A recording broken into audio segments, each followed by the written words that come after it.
we continue.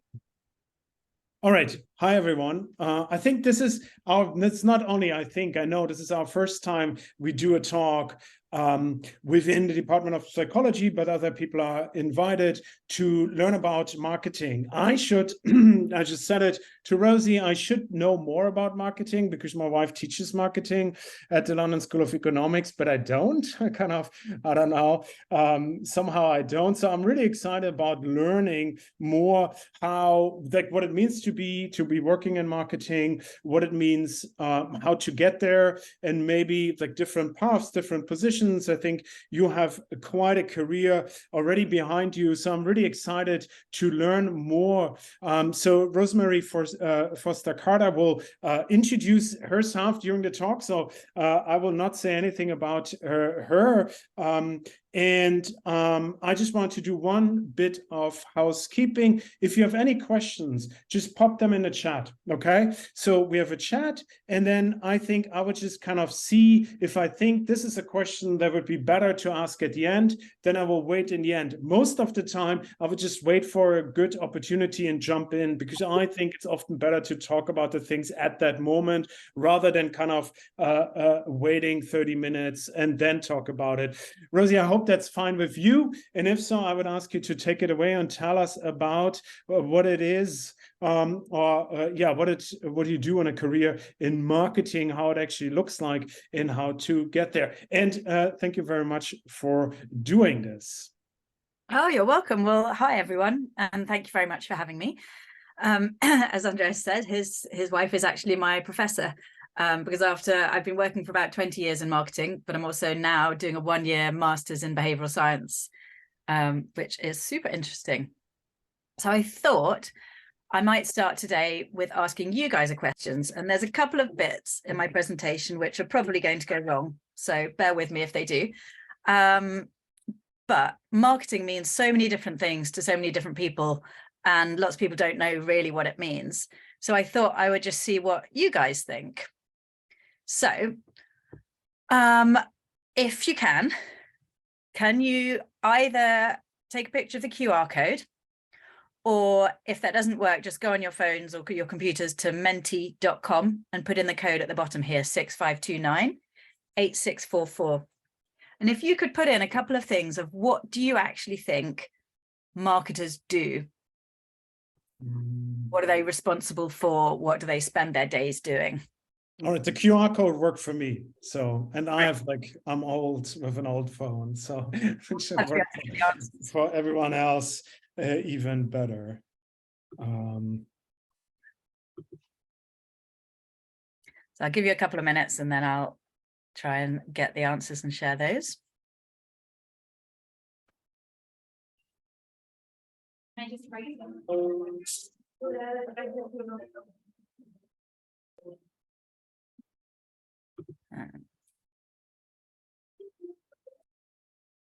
So I think we've had a couple of participants. Next. Give one more minute.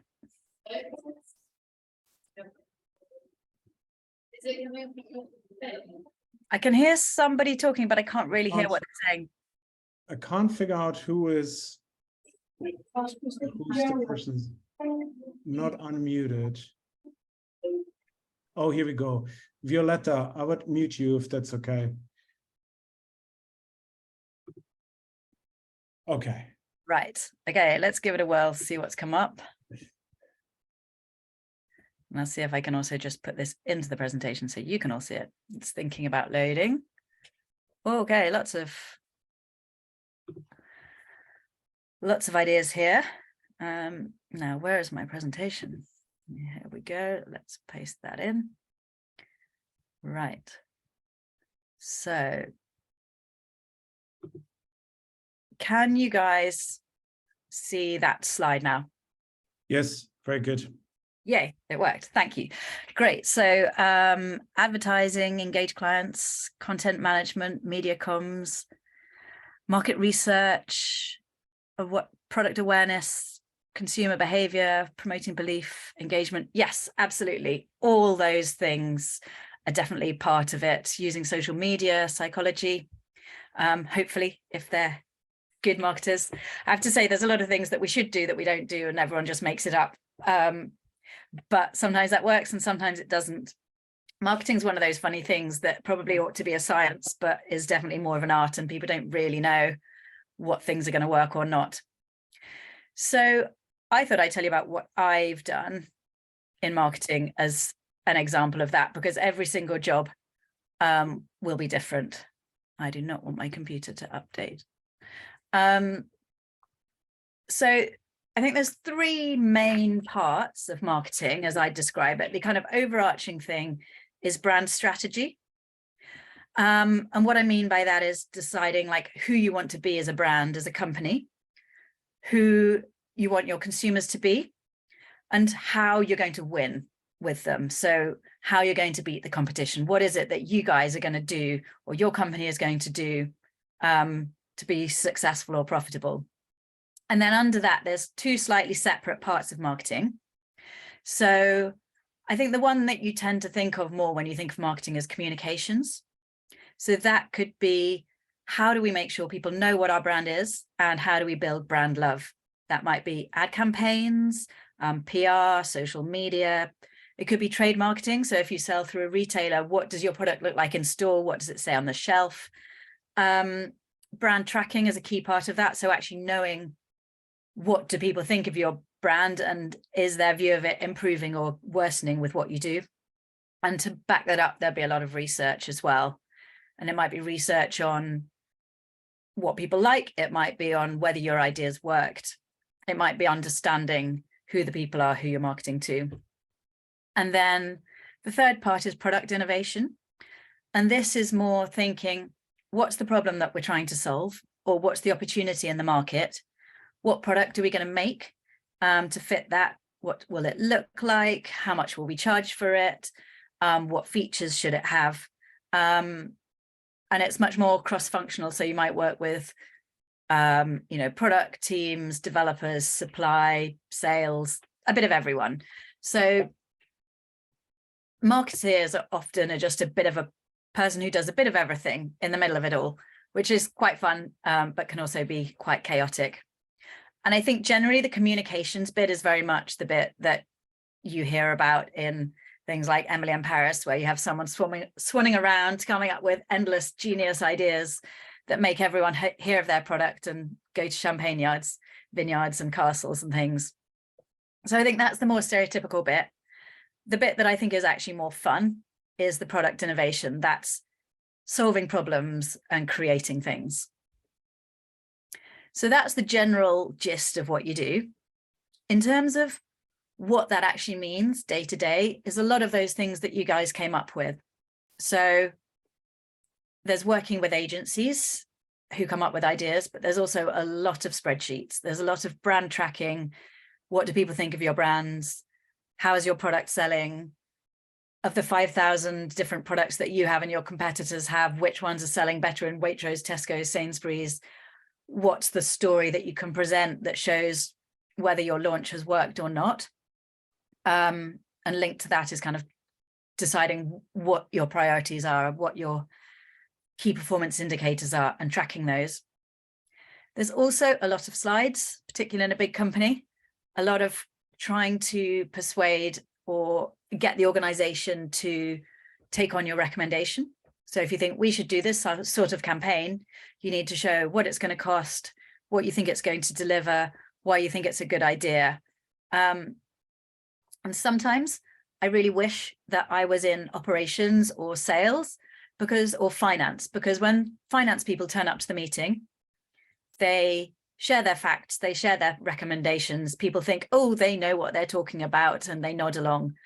When marketing people come, everyone thinks they're a marketer. They're like, oh, I don't think you should do it blue. I like red. Or, well, my daughter has this account with more followers than you. And like everyone just thinks they're an armchair marketer. So it's persuasive skills are pretty important.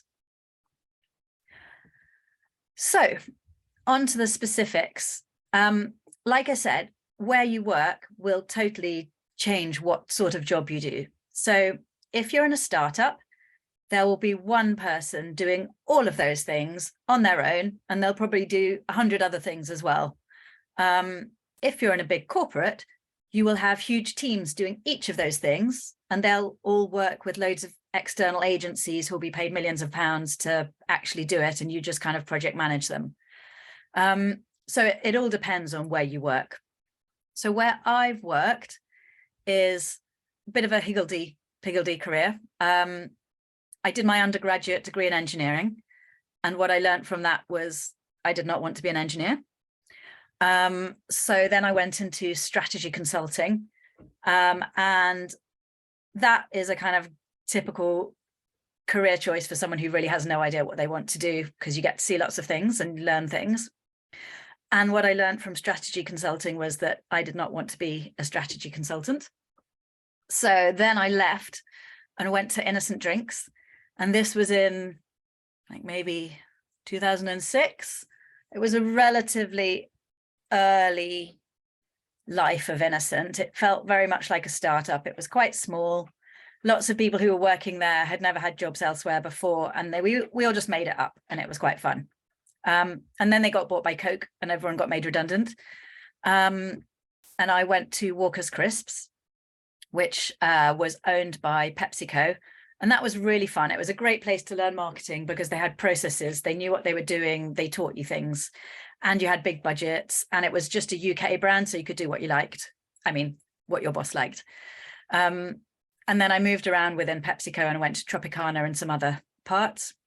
And I learned that I really liked small companies where you get to directly impact things and not have to make quite so many slides.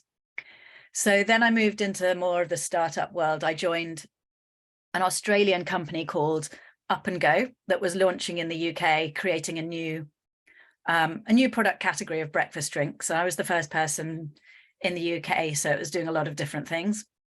And then I went freelance for, I guess, the last 10 years with different startups. So I worked with a coffee company called Cafe Pod.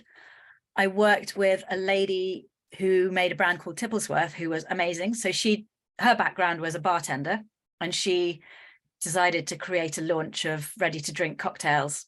And so I helped her get it listed in Waitrose and ultimately get bought by Diageo.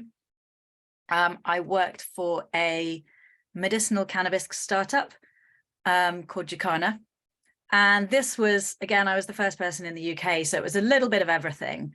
We had teams, we built teams in London and Jamaica and Canada. This had a little bit of Emily in Paris about it, because I did get to go and spend a week in Jamaica, living in a nice house by the sea. But it was also super challenging. You know, we were trying to create our first harvest in the middle of a hurricane and trying to do the first legal export of cannabis to Canada when they kept changing the rules and every bank kept shutting us down because it was really hard to create bank accounts in the industry. And the founder was 100% mental. So that's the downside of startups, is it very much depends on who the founders are that you're working with. On the opposite end of that, I then went to BT, and we were launching they were trying to act a bit more like a startup. So it was looking at how they could compete with small, nimble companies, the likes of Zoom and new tech companies when they were such a big and slow beast. I worked for a bit for Costa Coffee after they'd been bought by Coke, looking at launching different coffee machines in Eastern Europe.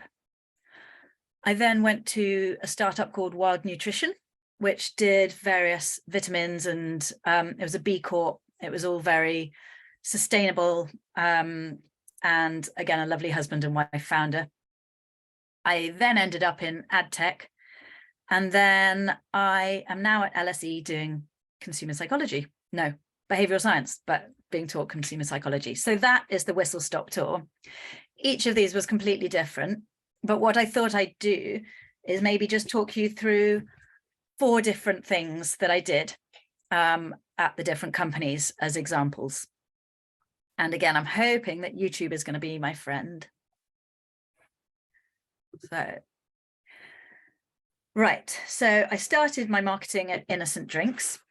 And this was this particular project was more of a classic innovation piece of marketing. So what I actually did was, firstly, it was all about identifying a problem that we wanted to solve. And that problem was that loads of people just don't like bananas. And all of our smoothies had bananas in, because that's how you get the nice smoothie texture. So we did research to understand the problem and the people who wanted it. We did a business case to work out if it would make us money. And then we developed the product. So I worked with the product developers to make a recipe that tasted good and to find the right ingredients. I worked with supply chain because we needed to find a product that did the role of banana without being banana. So we found a nice apple puree that was from Chile, which was interesting because, as innocent, sustainability was important. So we didn't want to air freight anything. So we had to keep sea freighting different apple purees over from Chile, which took a really long time, whilst trying to develop the product as well. We developed, we worked with the artwork team to do the label, did lots of spreadsheets and business cases, worked with the sales guys to get it listed at Tesco's and Sainsbury's, and then worked to sell it in and then track the performance. So the fun things about this project was it was a really good product. It tasted good and it solved a real problem for our consumers, which was that they didn't want bananas, and it became one of our top sellers quite quickly. So that was good.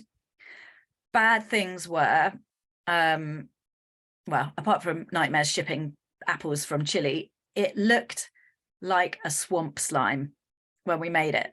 So it was kiwis, apples and limes. And if you imagine pasteurizing them, which means basically kind of cooking them up a bit and then sticking them in a bottle, it looked disgusting. It was brown and slimy.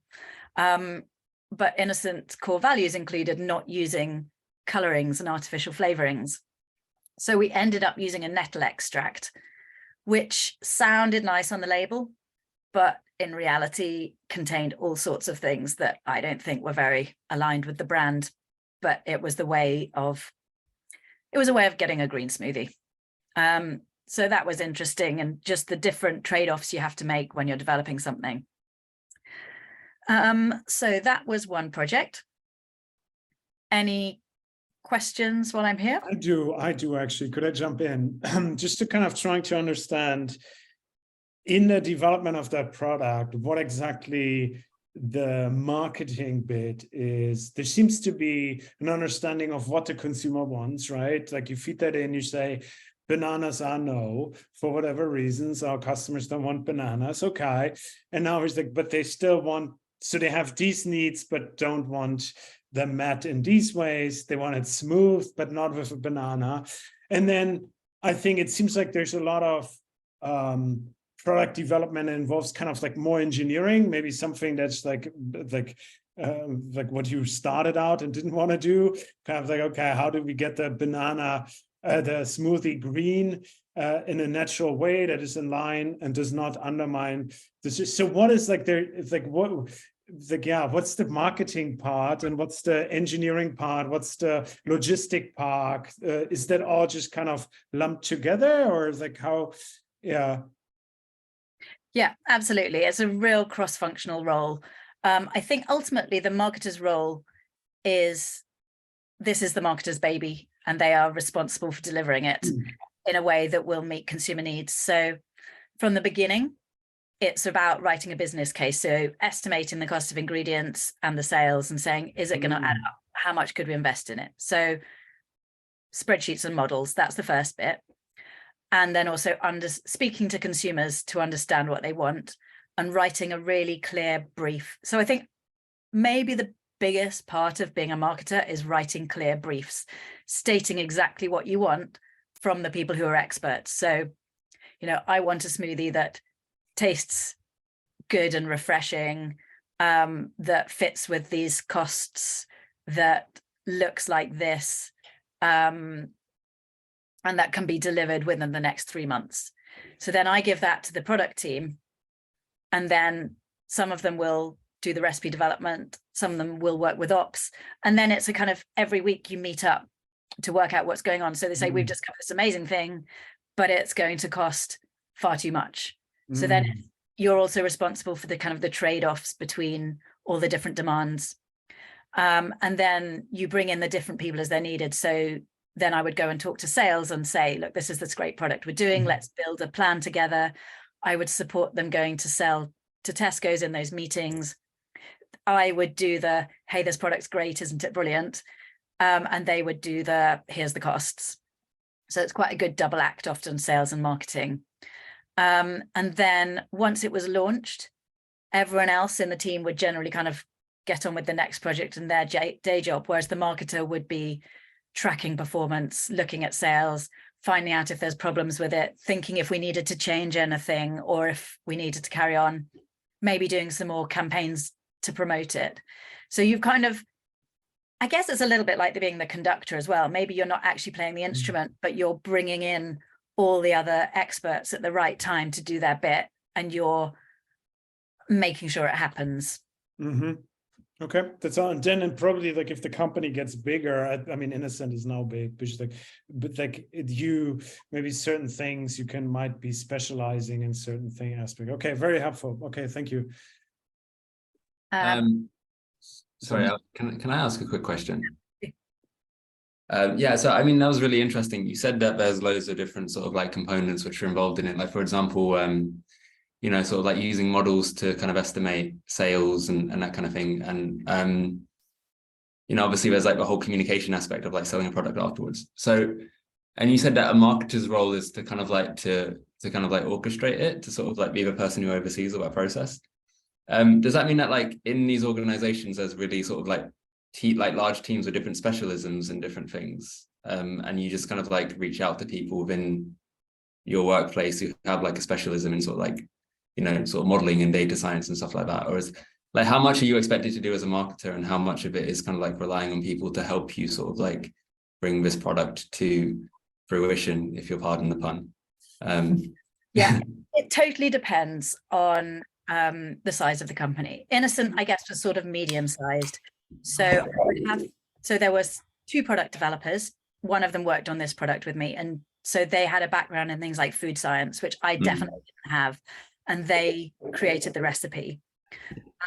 In terms of the spreadsheets and the models, that was firmly in the marketing responsibility. So I was doing spreadsheets, but I would speak to the sales team because they might give me inputs to it, like how many units did we sell of the strawberry and banana smoothie, or what margin does Tesco need to take? So what can we make? And I would speak to the logistics experts who would give me costs of what it will take to bring these things over from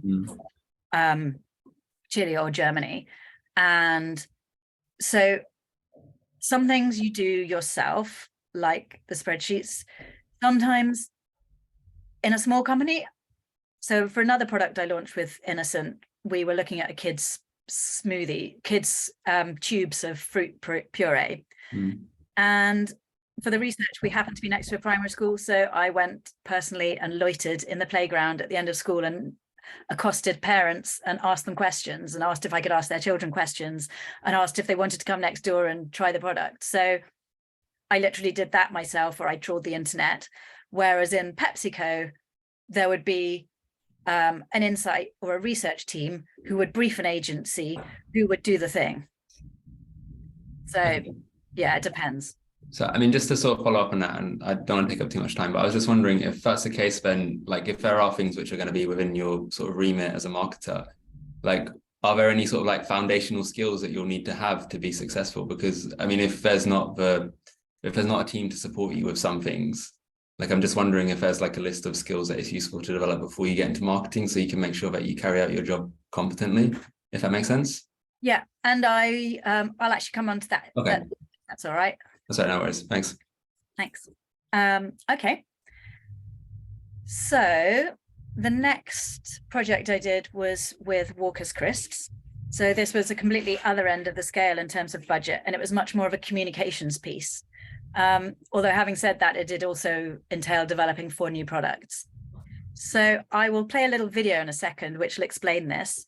And then I'll talk about it a bit more. Let's see if the video is going to play. Walkers have teamed up with 4 comedians to raise over £1 million for Red Nose Day. They each have their own flavour. There's Frank Skinner's roast dinner. We're virtually the same colour now. Steak and owl pie. Don't ever touch me. Jimmy Con Carney. I only agreed to do this because I thought I'd get to meet Lionel Richie. And Stephen Fryer. You know, everyone's so good-natured and friendly. Whoever sells the most wins. This could get messy. Fantastic. Good to help the needy, isn't it, Garen? Anything to help Frank Skinner get back on telly. Oh, Jimmy Con Carney, come on, you're laughing, jump. Looks like you've been hitting yourself in the face with that throw there. For every pack sold, Walkers will make a donation to Red Nose Day. Yeah, that's the one. Yeah, you're all pretty competitive, or is this just because you all want to avoid the forfeit? What? Buy your favourite and help raise over £1 million. Did that work for you guys? Great. Yeah, it was a little bit, but I think we got the gist, right? Yeah, very good. Basically, so as Walkers, we did a partnership with Comic Relief. And we decided to do a competition with 4 different comedians launching their own crisp flavors. They all had to each had to compete to sell the most, and the ones who didn't sell the most had to do a forfeit, which was getting waxed.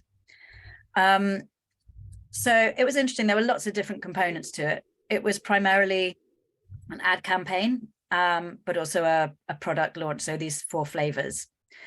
So with lots of works with product and ops again, very closely working with an ad agency who created the TV campaigns, with PR agencies who also linked in with Comic Relief, with sales to get them listed. So the same sort of thing. I think things that I enjoyed about this particular project were, obviously it was fantastic to work with Comic Relief. We raised £1 million for them through the sales. It was fun doing a big ad campaign. It was fun working with Stephen Fry and the other comedians that I'd heard of. We created a forfeit video at the end of 3 of the comedians getting their legs and chests waxed by Denise Van Outen, and lots of screaming. And it was the most downloaded content from Comic Relief that year. So those were the fun things. The not fun things about it was actually really hard to get it to pay back for the company, because the payback was based on a lot of people seeing this and awareness. So it used to be that Comic Relief was one of the most watched TV nights of the year, and that, you know, millions of people would tune in to see it. And unfortunately, it was run by the BBC, who have strict rules on branding. And actually, they really didn't show any of the content that we created. They, you know, there was a quick mention of Walkers, but they decided to make their own video. And so all the stuff that we'd done didn't get the viewing that it should have done. We also based the creative idea. So the agency came up, the creative agency, the ad agency came up with this comedians competing, all based on the fact that it was called Comic Relief. So it kind of linked in nicely. But then Comic Relief decided they didn't want it to be called Comic Relief, and everything had to be Red Nose Day. And that didn't really make that much sense with the campaign. We had lots of social media bits and digital things that we were trying to do that were very fancy and involved interaction with videos that just never worked. So that was a pain. The talent were actually a bit of a nightmare to work with, and having 4 of them at once, no one wanted to wait around and feel like their time was being wasted. But obviously, if you've got 4 of them, you can only deal with 1 at a time. So they were a pain. There was so many presentations at PepsiCo to align endless different people every week, and a lot of tracking. And then finally we had to fix it so that a specific comedian won because he refused to do the forfeit. So it was a fun idea. It was a good outcome, but it was a bit of it was challenging along the way to get everyone to just do what they needed to do. Any questions on that one? I have a question again, if that's okay. So I was wondering, because you said like the campaign didn't go exactly as you planned. Did you have like when you're expecting a campaign to sort of go a certain way and it ends up going not exactly to plan, what kind of contingency measures do you have in place? Like, how do you sort of like troubleshoot that? It's a great question. I mean, on this one, we were fairly to it. You know, we'd signed up the people who were doing it, we'd committed to comic relief. So we did have to proceed with it in a certain way. We did try and use all the contacts that we had. So through our PR, the BBC was the biggest problem. So it was trying to influence them as much as we could through all angles. But the problem was we were never going to find out what they would and wouldn't do. So that's why I think we ended up deciding to bring more of the content under our own control, which is why we made, when we shot the forfeit video, we did that. We published it on iTunes, we put it on the website. We tried to find other avenues to reach people to get to the same objectives. I think fundamentally it was also feeding back to comic relief that because of the problems with the BBC, we were not going to be partners with them in future. And actually some of it you can fix on the existing campaign you're doing, and some of it you just need to take as learnings for the future and do it differently then. Okay, thank you very much.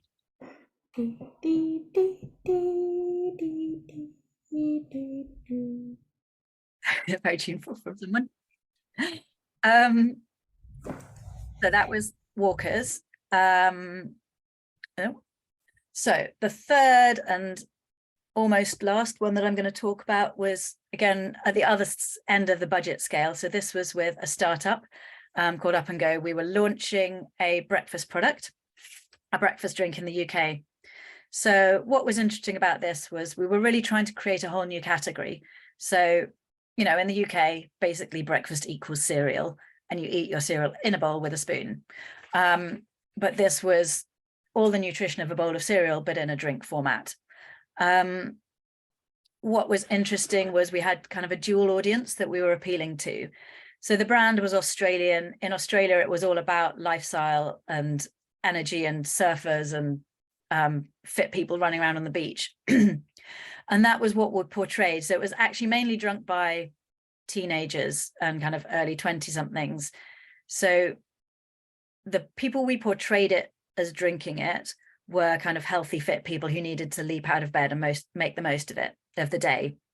The people who actually drank it were 14-year-olds who hated getting out of bed and just would like to stay there till the very last second and then be able to drink their breakfast in the car. And then the people who bought it were the mums who needed to know that it had good nutrition, was going to give their kids what they needed in the morning. So it was kind of lots of different audiences to think about. There was the people who were going to drink it, the people who were going to buy it, and the people who would be the kind of representation of our consumer. And none of them was the same, which is different because it's things like Innocent. It was quite handy because the founders basically just made a product that they would like for themselves. They were the consumer, they were the purchaser, and they were the person who was shown. Whereas this, it was all different groups. So we did lots of things, from fundraising to get the company off the ground to doing an ad campaign. One of the challenges was this was a completely new product, so we had to educate people about where to find it and what it was. We needed to plan the ad campaign a lot in advance in order to get the supermarkets to list it and to be ready. But we didn't have the listings in the supermarket, so we didn't know how many places it was going to be available and how it would be sold. And therefore, if people could get hold of it and make the most out of having the marketing and having heard of it. So we did do an ad campaign, and it was January. So we shot it in Australia, which was very fun. One of the interesting things on the day was we had a main character who was throughout the advert. And on the morning that we were shooting, his wife went into labor. So that was interesting. He was brilliant. He came, he did the opening scenes, then he left, went to hospital, saw his wife, saw his baby, came back onto set because we had no scope for, you know, doing additional days with all the crew. So yeah, there's always things that come up, and luckily he worked with us and we got what we needed. But the other thing we were trying to do was, because we did this ad campaign, it was mainly on buses and on YouTube. We didn't put it on TV. So we needed some other sort of awareness driving campaign for it. And what we thought was we wanted to bring the brand to life, so convey the kind of lifestyle, energy Australia. And so what we decided to do was to build the world's largest inflatable Sydney Harbour Bridge, and to put it on the South Bank in London, and to have a competitive obstacle course over it. And I've got a video which will just give you a little bit more information about it. And we also were sampling the product at the time and creating content. So again, hopefully this will work.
So that was the bounce off.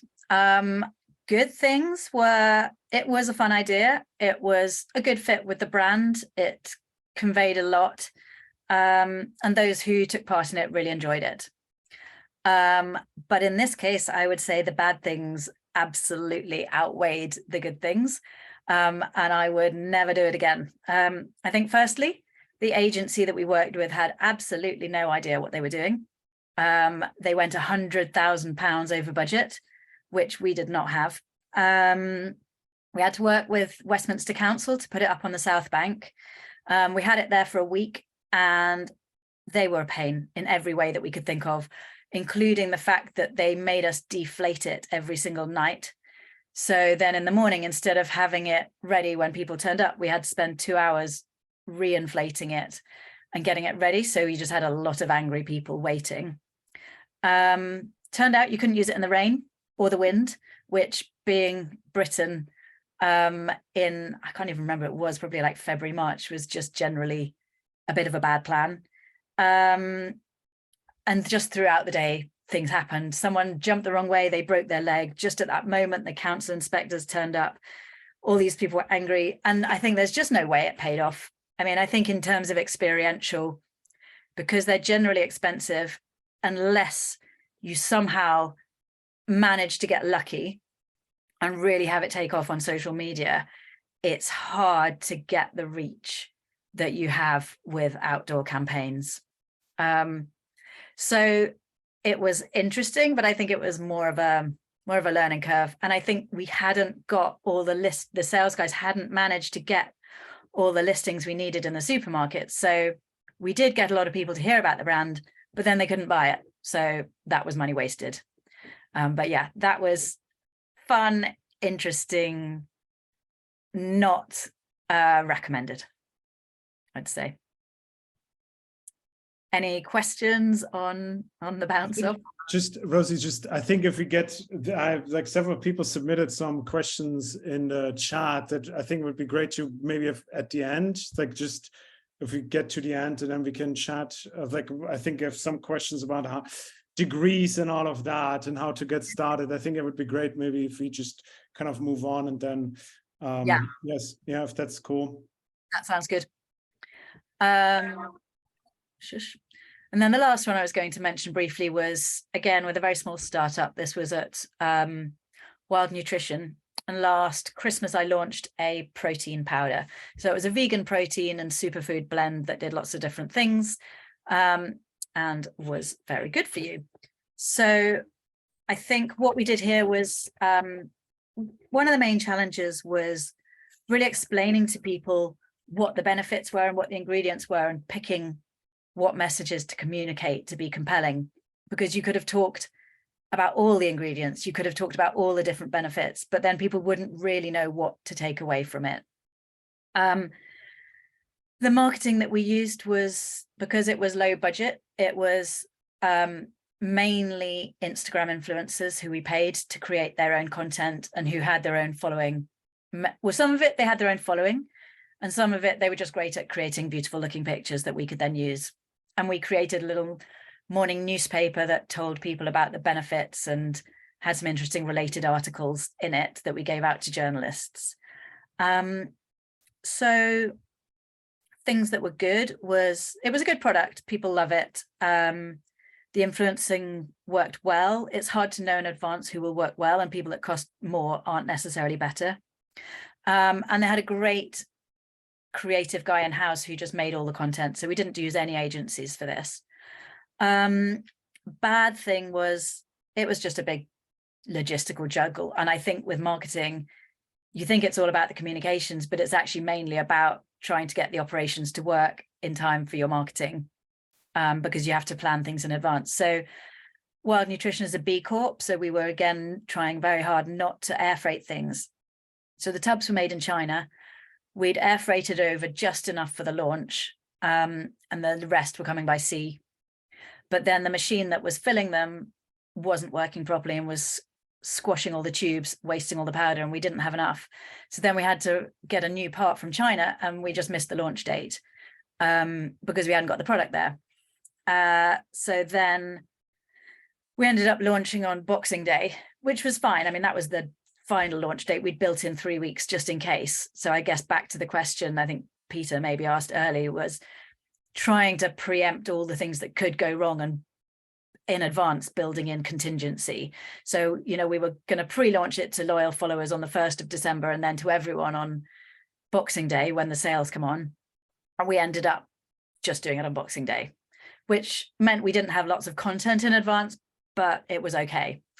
And also trying to launch on Christmas Day when the whole office is shut is an interesting choice. But yeah, so those are 4 very different projects with different challenges for different companies, but they hopefully give you a bit of an idea of the types of things that marketers do. So in terms of the skills that marketers need, so I think there's different skills you need to get the job than what you need in the job, although they're very related. So I think in terms of getting a job, it's probably all about good written and verbal and communication skills. So being able to articulate your reason for doing things, being able to persuade stakeholders, being able to form an argument, and also being able to, like, you might often be involved in writing the copy on the back of packs or for magazine articles. You need to be able to, you know, put a good sentence together, as I'm probably not doing right now. I think the other thing that's super important, especially in the first role, is really demonstrating an interest and a passion for marketing. So thinking about brands and campaigns that you love or hate. What is it about them that you love? What do you think is good about them, bad about them? What is interesting? What have they done differently? And just having a view on it.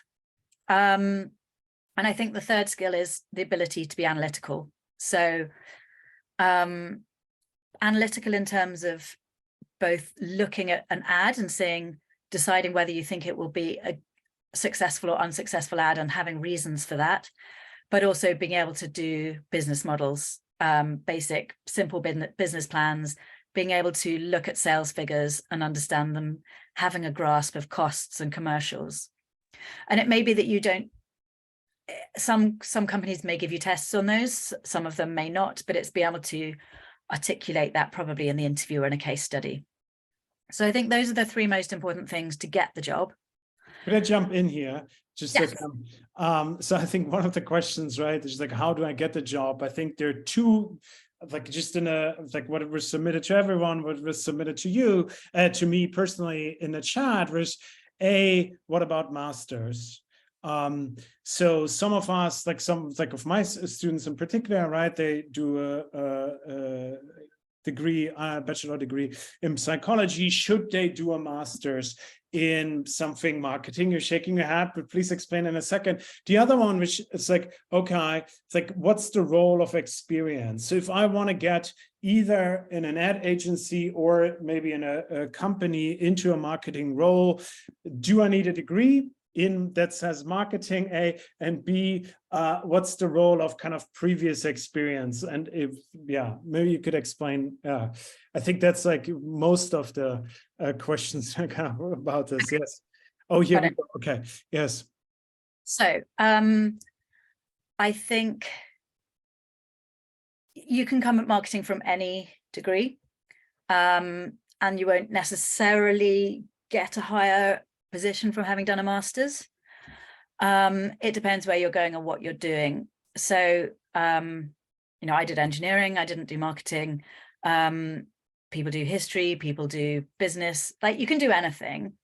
I think what's great, some people, if you can explain why what you've learned in your degree is relevant to it, is important to think about what your story is. So, for example, if it's psychology, a key part of marketing is really understanding the consumer, getting a feel for what will work, understanding why something may or may not be persuasive to them, and thinking of elements of your degree or your course or your projects that you have done that would illustrate that. A lot of it's also problem solving. So thinking of, you know, in the examples, all sorts of random things come up that you can't have predicted. How have you had to deal with, you know, different challenges and problems and overcome them? It may be that if you do a master's with a bit of practical approach, experience working with companies, that could be useful, because I would say, in order to separate yourself out from other people, then any experience you can get would be valuable, whether it's work experience, whether it's supporting someone, you know, it could be big companies, but it could also be tiny companies. It's like, do you know someone in the friends or families who's got a company? Can you talk to them about their business? Can you help them with anything? When I was at Up and Go, the person that we recruited to be our digital brand manager had never worked in marketing, but she was a big proponent herself of gluten-free foods, which was one of the things we were launching. She had a good following, she had good content on social media. And so we looked at that. So it could be that you demonstrate your skills by having done work experience, having, you know, I did marketing for my college ball and I talked about that. Some companies do brand ambassadors for universities. So sometimes they want to partner up, like, I don't know, Virgin used to do it, or when I was Up and Go, we did it. So it's worth having a look to see if there's any kind of opportunities to work with them whilst being a student. Some people enter into sales and then move across to marketing, because sometimes it may be that certain job opportunities come up that aren't in exactly what you want to do. But for example, in PepsiCo, lots of people joined sales and moved into marketing, or joined marketing and moved into sales. Once you're in a company, you can see all the roles and you can see what you like doing. I think a big decision is whether you want to do corporate or startup. Both got pros and cons.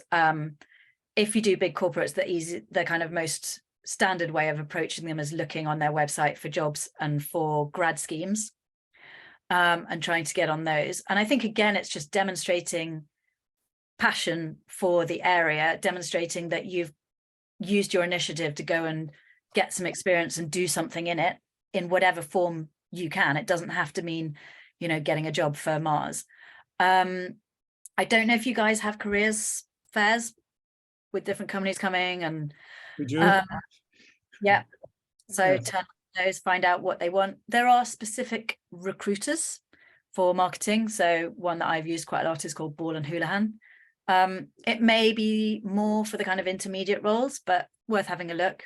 And also there's a magazine called Marketing Week, which is just always full of jobs, and they've got a website. Like Rosie, just like as the husband of a person who teaches a master's in marketing, right? Just like, I think what I hear is like, okay, if a student comes to me and says like, I want to do something in marketing, my standard response should not be, oh, do a master's in marketing, but it should be try to get some experience wherever you can, develop a passion for the topic, right? Know what campaigns is, maybe you have yourself an Instagram account, you have yourself a TikTok account, you have some trying to kind of get a feel for that, but then also see like, okay, big companies, are they hiring, are they not hiring? Is there some case where you think like, okay, because I think some of the skills you described, I think many of our students will have. Some of the skills you described, I think none of our students will have, like building a kind of predictive model for how like certain impacts will sell or something like that.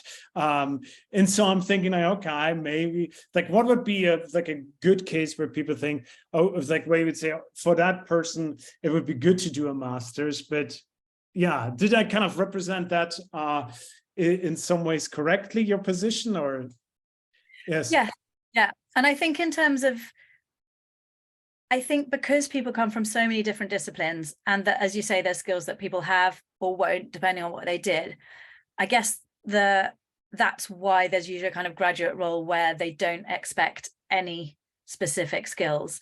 So particularly if you go into a big corporate, you get training on them. Someone teaches you how to use Excel. Some, hopefully your manager will help you through it. They will say, they'll probably do those bits to start with. You won't be just totally thrown in at the deep end. I mean, you will in a startup, but that, you'll figure it out. And maybe your model won't add up, but it's, you'll win some, you lose some. So you're not expected to go into a sort of marketing assistant role with all those skills. It might be that if you did a master's, you would go into a, potentially a slightly higher level. So usually maybe you could like, can you connect this to why did you go back to LSE and do your behavioral science degree there? Like how does that fit into that? Yes. So I am totally biased, and this is not what other people would say, but I think doing a master's for me was much more useful after I'd done some work experience. So I kind of got the basics. I'd got I could see how it worked in real life, and I'd kind of practiced it, but then I could know where I lacked the skills. So personally, for me, I like working with startups. But if you work with startups, you don't get training. You don't really, you learn on the job, but you don't learn any more theory or ways of doing things. You don't necessarily have someone teaching you. And also startups tend to now do predominantly digital marketing. So it's all about Facebook ads, which changes all the time, and you become rapidly out of date on it. So either you become a real specialist in that area, which was not a passion for me, or you pick a different area to specialize in. And for me, I think consumer psychology and behavioral science, the why would people do things and getting better at designing solutions was a route for me. So it was kind of understanding all the different basics of the job, knowing which bits I was particularly interested in. And then when I felt like I needed to increase my skills and wasn't getting that through my job, it was then knowing what skills I wanted to add and adding them then, rather than layering on more and more theory before I'd actually got any practice. That's very, very interesting. I often say like, okay, yeah, like go and do something practical and then come back to your master's. And you will be like it's a different approach, I think, for people who have experience versus not. You can see that in the students very clearly. Okay, so I think I have to be a little bit conscious of time, because it's the only time we do this talk where I actually have to end on time. And because I have to attend a meeting that is a necessary condition for my promotion, so I don't want to miss that.